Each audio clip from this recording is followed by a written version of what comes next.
Well, good morning and welcome to another edition of Grapes and Greens. We're still in Scotland, we're still in Troon, and today I'm delighted to be joined by Liam Botham. Liam, welcome. Thank you, Neil. How are you? I'm very well, thank you. We've got to know each other basically on LinkedIn and then a few phone calls, and then we had the pleasure of you coming over and we played golf at Prestwick yesterday. It was fantastic. I think it goes back a little bit. I think we had a mutual friend at Loch Lomond. We did, Barry Moe. Yeah, so, absolutely. I can remember having a couple of silver tankers with you in Loch Lomond. I think so, yeah. That was a few years ago. Yeah, it was. Certainly. But it's great to be back in touch, and so pleased managed to tick another bucket list playing Prestwick, one of the oldest first British Open. Yeah. So that was amazing. Yeah. Loved it. The tradition, thinking about the people who have walked those hallowed turf, but unfortunately, I'm going to get it in. You guys beat us, so congratulations to you and Ash. Well, it was mainly down to Ash. He seems to have turned the corner, and he's got a brand new set of clubs. In the first 5 holes, I think he just blew you away there. No, it did. Yeah, it was.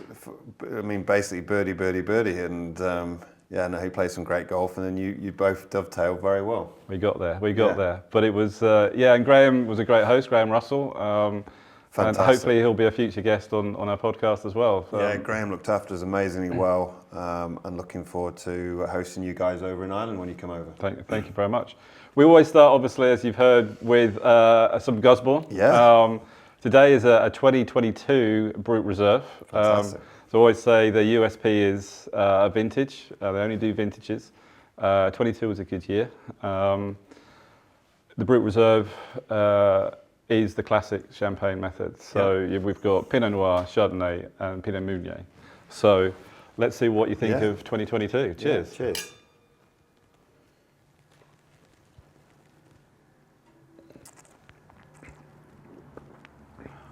Yeah. That's very good. Yeah, it's really good. Gusbourne is, so I think all our guests enjoyed it.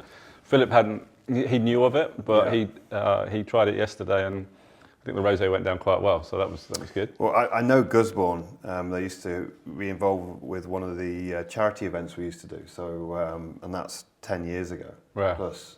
So, always been a fan. I think they're sparkling. We're not allowed to call it champagne, obviously, because it's not. But I think it's right up there with the best. It is. They've really gone and they've kept the luxury feel. They haven't. They haven't tried to reduce. Or go mass market. They've really looked at that top end of the market, and I think they've been very successful with that, and will continue to be so. And I really do like their rosé as well. Yeah, rosé is fantastic. Cool. Yeah. But generally, you like wine. I think the family. Your dad's obviously a big wine drinker. He's actually got his own wine. I know as well. It was fairly commercial. What's your favourite story that you've got for us? Well, I mean, there's plenty of stories after drinking too much wine. I think wine and golf are very similar. It gives you an opportunity to go and explore and meet great people. Jeff Merrill has been a great, friend of the family. And Jeff Merrill Wines. He won the Jimmy Watson Award with his Henley, a few years ago. Mm-hmm. But I suppose one of my I love Rioja. I love Spanish wine. Viga Sicilia is probably my favourite wine. But we have, myself and Dad always go every few years, go to the Rioja region, and we always go and find a few little boutiques. We normally do two wineries a day, apart from when we go to Muga. And we do Muga every time we go, because the Muga family are just so generous. I think their wines are exceptional, and we go there, and we only have. And it's a very, very long lunch, and it's always the same. It's like family, and I think, you meet these characters. And I love history. I love knowing and how they've produced the wines, how they've changed, how they've evolved. Obviously a very traditional old family making wine, and how they've been able to market it and come into the new era as well. So I think it's always great. I totally agree with you that having been in the wine industry for the last couple of years. You look at wine and golf, and exactly that. They're very similar. They're dependent on weather. Yeah, absolutely. So you haven't got any. It's too sunny. Yeah. It's like we need water, and if it's too wet, when's it going to stop raining? Mm-hmm. You're usually in beautiful countryside. You're having a glass of wine on the veranda of a golf course, or on the veranda of a vineyard, you're in a lovely setting, aren't you? Absolutely. So it kind of works. I've just come back from San Francisco, and I hadn't heard of a place called Mayakama. Mayakama, yeah. Oh, my. Yeah. I've got the privilege of going back there at the end of September to play in the member guest, and that is just a phenomenal place. Yeah. And again, you're talking about, driving through vineyards, which obviously is a passion of mine as well, having the wines and stuff, and then you go through and then you see this amazing golf course that Jack Nicklaus built. And that's it. You could talk about many places: New Zealand, Australia. Here where we're sitting. Yeah. And look at that. We're sitting over one of the hallowed turfs. Yeah. The players. True, literally outside. Exactly. Yeah. So it's a very special, and I think that's why it goes hand in hand. And how many times will we look forward to, after the round, sitting down, having a glass of wine, having some stories, having some fun. And I think that's the beauty of what do you sort of.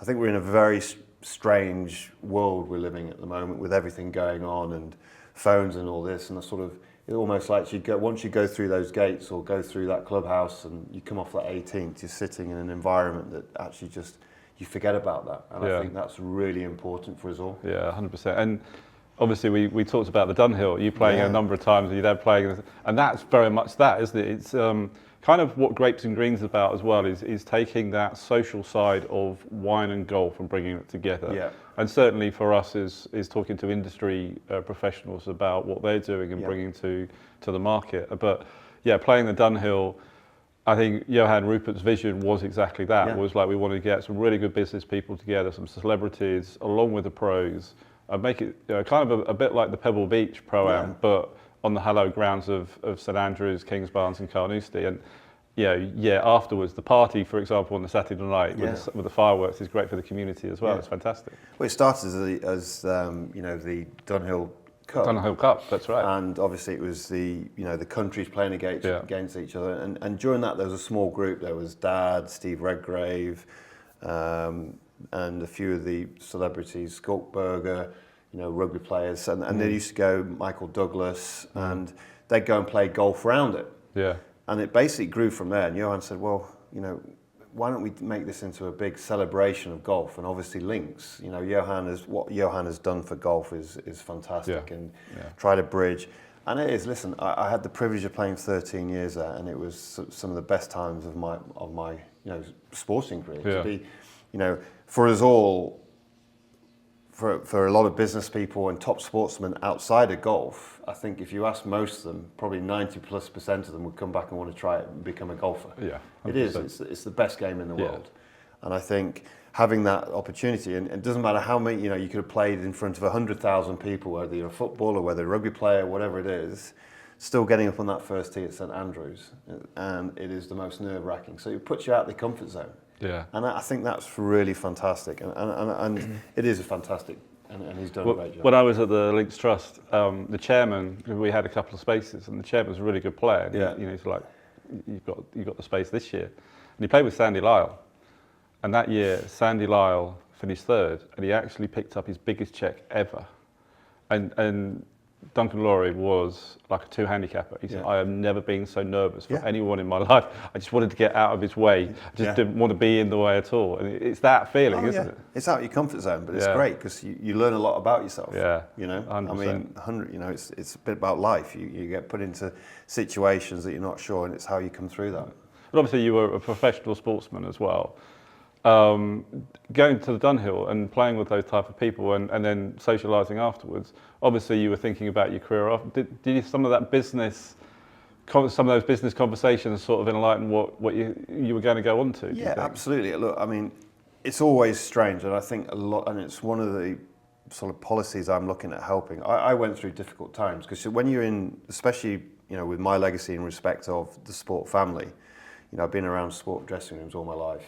So I turned pro at 15. Yeah. Obviously I stopped early because of an injury. Mm-hmm. And you going from a sort of where everybody supports each other, you're a big team and all this into the big wide world, and you sort of trust people, you believe everything you do is right and everything else. So I learned from a lot of big mistakes, which happened. And now I feel, and I see other people doing it, and it's a recurring, and you see some great sports people going through difficult times, whether that's them, being able to deal with not having that energy and rush of running out and scoring a try or hitting a six or scoring an amazing goal, and how do they get that buzz again?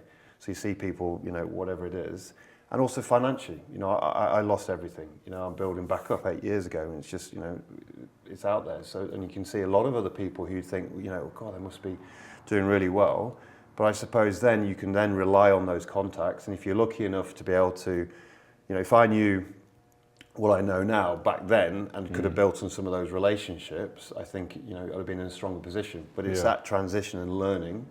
But, if it doesn't kill you, it makes you stronger. 100%. And, what the opportunity I've got ahead of me now, it's the most exciting. I feel more energized now than I've ever done. It feels almost like one of my favourite times when I was at Cardiff and just get, that around that 98 to 2000 time, which was sort of the peak of my sporting career. That's how I feel again now with the Lani opportunity. Yeah, fantastic. So let's talk a little bit about Lani. Yeah.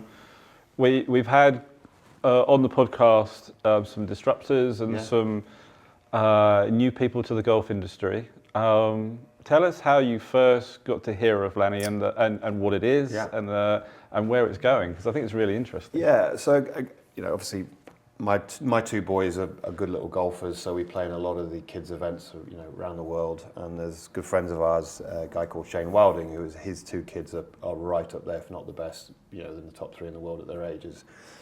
And myself and Shane have been, mates for 5 years or so.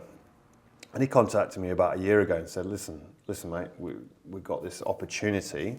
And I said, great. I said, it's probably really good timing for me because I want to spend.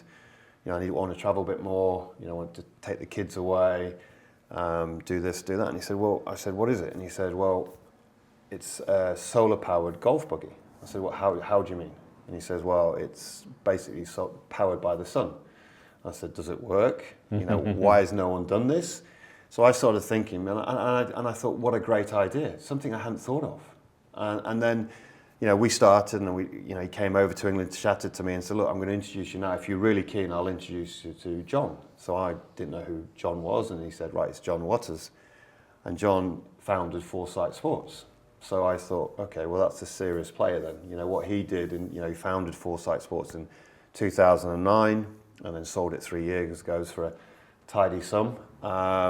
And the respect that he has and how he built the business and took it worldwide and everything else. So I was really interested, and then I got introduced to John.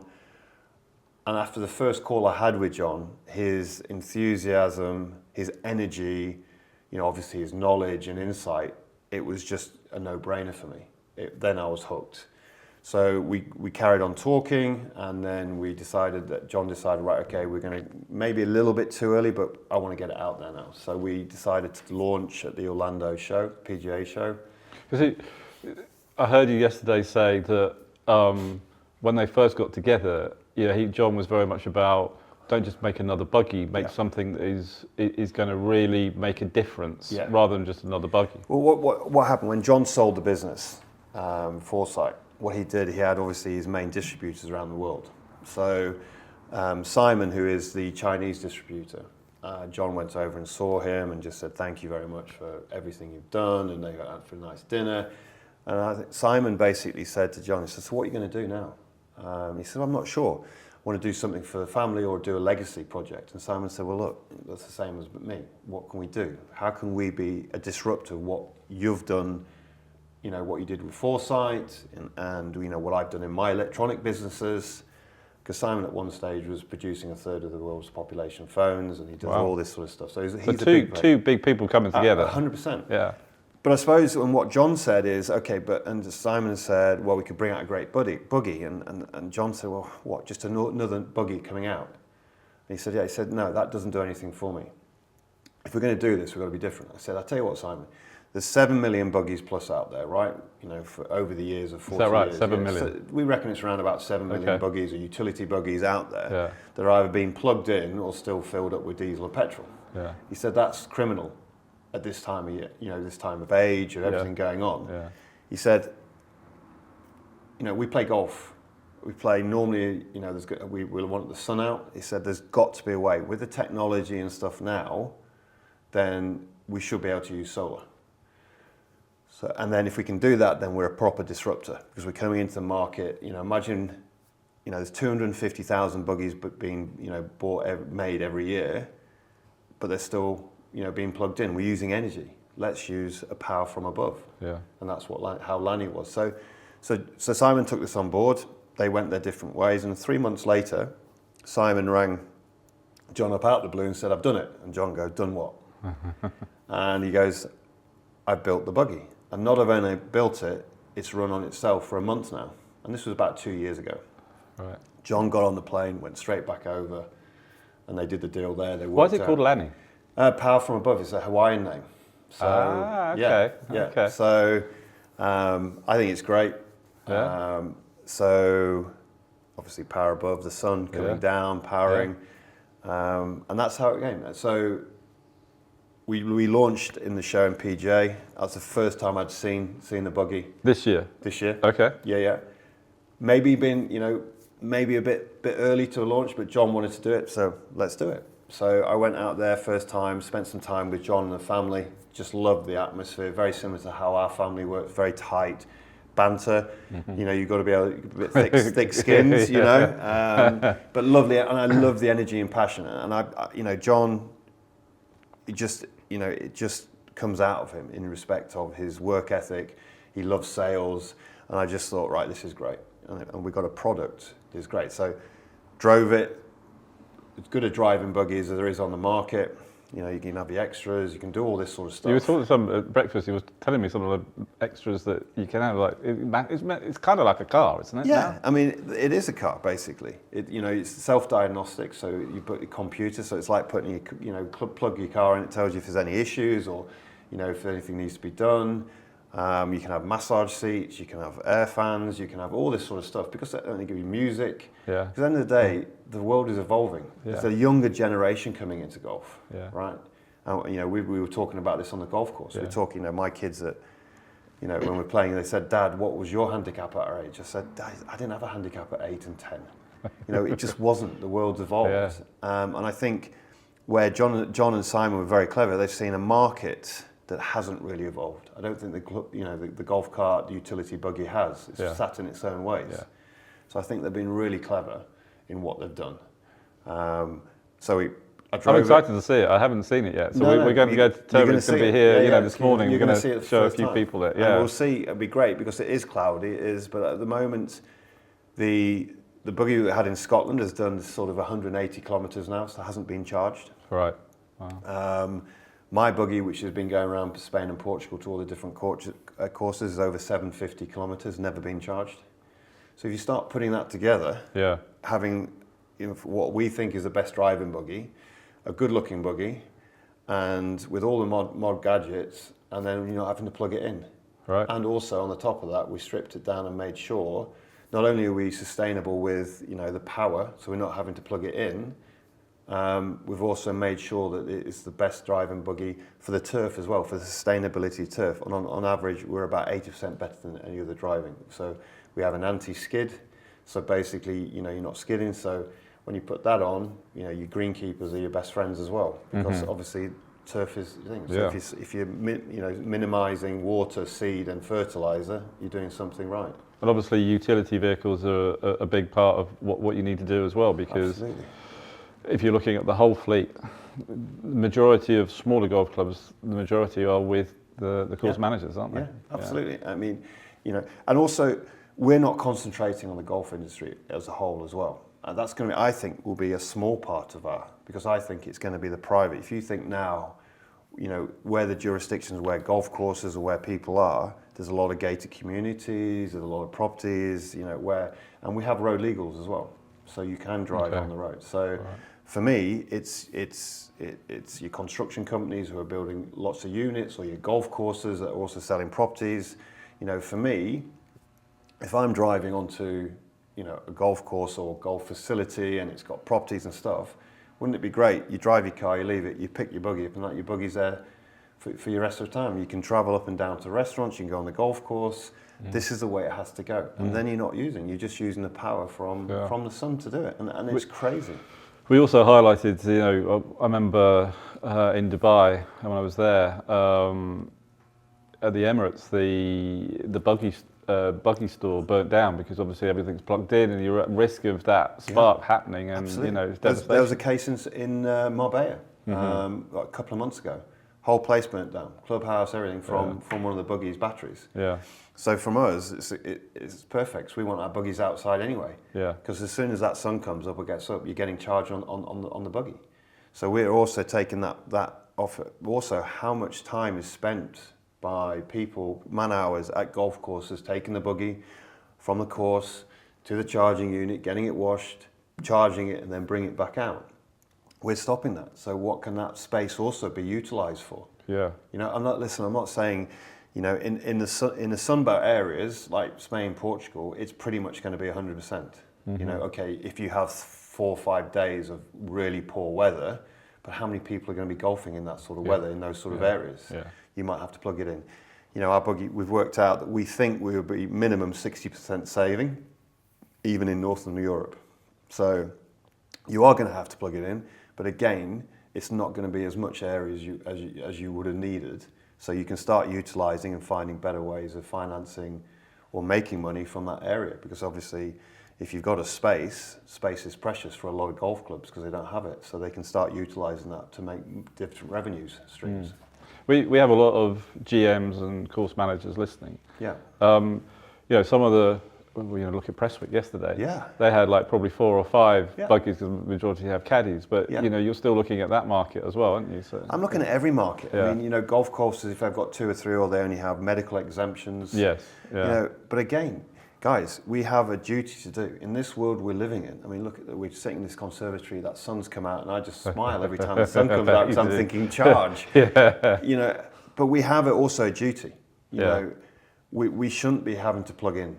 Okay, if we can minimise that. Now we're saying in the UK alone we can save it by a minimum 60%. In the sunbelt, in Spain and Portugal, I've had it there. Golf courses have had it. They've done 6 rounds in a day and never had to charge it. That's amazing. And by the time they get to next day's charging, it's pretty much right up there again. So, there is a duty that we have. We shouldn't be having to plug these in. We shouldn't be having to do that. And I feel I'm just thinking, vineyards is another place to have them. Exactly, isn't it? Look, our buggies now, with you don't want to be taking them off road yet because we've got to. But that's the evolution of where we're going to be. We believe that there's, my back. I love the countryside, so you've got a lot of the Polaris Ranges. You've got all these sort of buggies that are going out. Now I feel that in 2 or 3 years' time we'll be into that market as well, and that's something that excited me because I know estates have, some of these big estates and wineries and all this sort of stuff have all of it. And one of the frustrating things for me is you do go to golf courses and everything's quiet, the buggies, and then suddenly you'll hear the petrol one going by, which you can hear. So those ones we can supply. But off-road stuff, I think would be a couple of years' time yet. If you see where we are now, the evolution of no one's been able to do this. We've come out and done it because of the technology and the electronical expertise that Simon has, and also the knowledge that John, and between them they can challenge each other. And now that we can, we have a weekly call, and it's fascinating to listen to where we're going, where we've been, where we want to be. The updates, the GPS systems now we're starting to bring into things where we will be able to have, by the end of the year, early next, where if, obviously you have your geo mapping, you might be able to have a point where if somebody, for instance, tries to take it off the property, it stops, it beeps. If that person carries on, it stops that person and it will drive the buggy back. We have the projection screen, which is giving you all the information, yardages and stuff on the screen. We're not here, we're going to keep going and progressing. And that's what I love about the energy of this business. Okay, we're very, very new, we're new boys on the scene, but we're going to be the biggest disruptors on this market.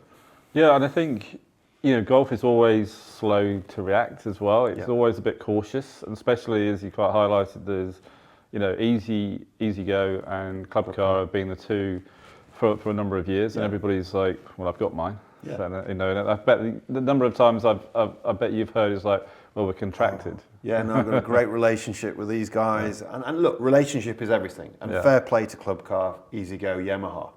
You know, club car, massive, 34% of the market. And I truly think that's fantastic from them point of view. But you've always got to have a new kid on the block. Yeah. And that's what we're going to do. Yeah. You know, and we have ambitions. And also new thought processes and bring in, Absolutely. I mean, you're getting excited every week by the new things that are happening. Absolutely. You know, whereas, you know, people, we have, you know, Fescue and Jeans supply our apparel, and they're disruptors. They've looked at the marketplace and like, how can we make it better for the customer?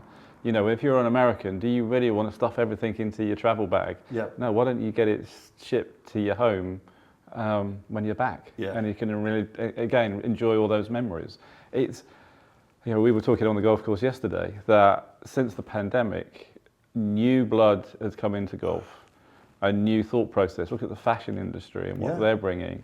Or look at, I think, golf clubs, and we were saying to Philip yesterday, you know, how Marina and Lawn, for example, have brought to maybe some of those seaside towns that have been overlooked when it comes to hospitality. They've become tired, and you know, we're sitting in the Marine at Troon, and it's certainly not tired, and it's got, you know, the very latest gizmos and gadgets, but the service is great as well. Unbelievable. I mean, everything shows you the golf industry expanding very quickly. It was the highest participation last year, you know, and broke records in everything, in sales, in participation. So it's going great, you know, obviously, and it is a younger generation, as we say. Kids golf is going through the roof. Yeah. And again, it's changing, it's evolving. You're seeing that because you got a 10-year-old who's like, what is he in the world at 10? Right, he's pretty good. Yeah. I mean, he just came off the Worlds. He didn't. His overall position was 8th, which he was disappointed in, but he was only 1 or 2 kids who went under par. Yeah, so he's that's incredible at 10. Yeah. And he's a great kid, and the 8-year-old's not bad. So he's just mental. I think he's got more of his mother side in him. So you'll get killed for that. Yeah, I know. I can say it on there, but Lisa will kill me. But no, look, it's what other sport can you have where you can have 3 or 4 generations going out playing competitive? I mean, next week myself, Dad, and my 2 elder boys, it'll be the last time the 4 of us do it because Benji is now saying, hang on, you know, I've got a better handicap than Grandad. Why am I not? You know, so I'll let him and Grandad discuss that. But we go away for 3 or 4 days, just the 4 of us, and we go to different places and we have some fun. And you know, we don't often get a chance. So we talked about it. There's going to be quite a bit of wine drank, and we're going to have some fun. But we'll catch up and we'll talk about stuff. And you know, it'll be, you know, and where else in other sport could you do that and have a competitive sport game with a 3 generation, Dad, me, and and our boys and his grandkids, and to be able to do that? Yeah, I think that's very special. I think the R&A are right in kind of promoting golf is good for your mental health. You know, as you said, get away from the phone, get some fresh air, walking, talking, meeting new people, and just thinking about, you know, for 4.5 hours networking with either people that you really know and love or new people who, like yesterday, you know, you'd never met Graham, you know, you'd never met Ash, and that was brilliant. We're having a great game and a conversation after it. Yeah, I mean, you know, for business, I still believe it's one of the best business offices, because where do you get chance to actually sit and take, either if you're in a buggy, you sit with them and you're playing golf, or if you're walking, which obviously you try and do as much as you can, but you get to know that person a little bit. You're spending also. You see how they behave, because you know, how do they behave on the golf course? You know, how do they deal with a bad shot? How do they deal? Geez, I've played with a few people who cheated, and you think, oh, if he cheats here, what's he going to do in the thing? So you know, there's a lot of stuff around that, and you learn about people. But also, more often than not, you're meeting great people, and you know, like Ash, you know, and you know, we're new with Lani, so I'm going to, you know, he doesn't know yet, but I'm going to tap him up afterwards and say, look, how can we do with you? I'm not a technical person, so if we can do some footage, and you know, the great thing about Lani is we're going to be taking it to some amazing golf courses, some of the best golf courses around, you know, our jurisdictions. So there's going to be a lot of footage, and you know, the world is about selling, and it's not just, you know, obviously contacts and personal relationships. I mean, again, you know, you come back to the question right at the beginning with Alfred Dunhill, you know, the contacts that you have built from obviously father's legacy, but also within your legacy as well, through rugby, through cricket, and the Botham name. You see that is one of the things that you think you bring to Lani as well, because it gets you. I mean, you've taken you've got the opportunity in South Africa. You've got I've got Dubai, Africa, Gulf, yeah, all of Europe, UK, and Ireland and Caribbean. yeah. So, and a lot of that is either rugby or cricket playing Yeah, nations. yeah. So we have unbelievable contacts, and I think that's what that's why myself and John. I think that's why John entrusted. Look, and I suppose for me, I have dabbled in a lot of things. I've had a few fingers in different pies, and the beauty about this is it's my passion. And it's something that, and also not only is it passion, it's a proper product. It is a disruptor. And to have that and to have the connections and be able to say, look, you've got to look at this. And we get, we've only had one place that hasn't wanted to sit down and talk sort of commercials because they'd literally just bought a new fleet. Everybody else has then sat down and they say, look, we'll integrate this. We'd love to be able to talk. What are the prices? What are this? What would we do if we could do this? How we're doing our own in-house financing now, which is great because when we looked at it, we also needed to make sure that we're on par with our competitors. Why are they such a market leader? And obviously, after sales, relationship, but also the financing. If you can make it easy for that golf club or institution or individuals to be able to get financing.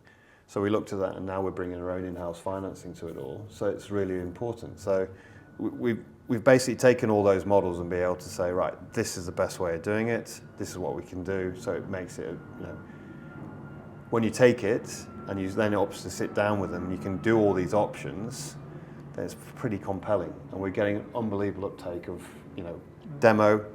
You can talk all you want. As soon as they see it, they drive it, they see the performance, they see that they're not having to charge it, then it suddenly opens up and it's like a wake up moment. Yeah. And more golf is being built. More golf courses. Again, the beauty of the pandemic, people wanting golf now, and younger people wanting golf, and all different types of golf. And that's it's nice to be in the industry, and having been in it for kind of nearly 40 years, I'm excited by it. That's why we do the podcast, because we want to learn continually about what's going on, and then that intertwines with people have got to get around the golf course. People need clothes to wear and want to look good, and then hotels to stay in, and that everything is evolved. So I always remember the Club Managers Association of America have a world conference, and there was Jim Singling was the chief executive, and he got up in his address and he kind of went through why country clubs are so important to communities. Massive. Because you imagine that, and golf clubs over here is the number of industries that supply a golf club that are probably quite local. It goes into the billions when you actually tot it all up around America, around the UK, around Europe, and carts are a part of that, aren't they? Massively. It really is, and that's the beauty of it. You go to America and the country club feel, and because the families are now being integrated, and I think the UK is still a little bit behind that. You go to America and it's all country clubs, and I feel that they could start really looking at that model. And I feel that there is a massive opportunity on that side. Yeah. Are you going to get a chance to play a bit of golf?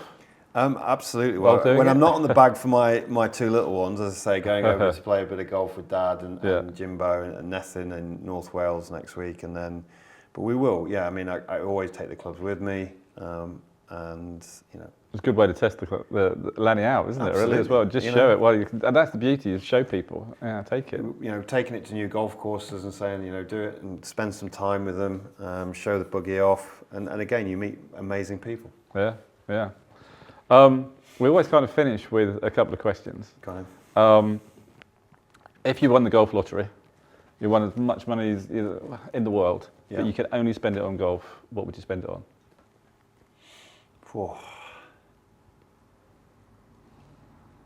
What would I spend it on? I'd probably get a membership I'd sit down with the family and say, right, where can we get a great membership that we can all become memberships, and we say that we definitely once a year we go for a week and do that, and it would have to be very special, somewhere similar to what my Karma or that sort of is, because then you can do it and we'd have a great time. All the family would come, we'd have golfing, we'd have time. So I'd probably spend it on a big membership. Very good. That's what I'd like to do. Yeah, nice. And then probably again from a family perspective, and a lot of people get quite emotional about this. It's like you've got one round of golf left in your life.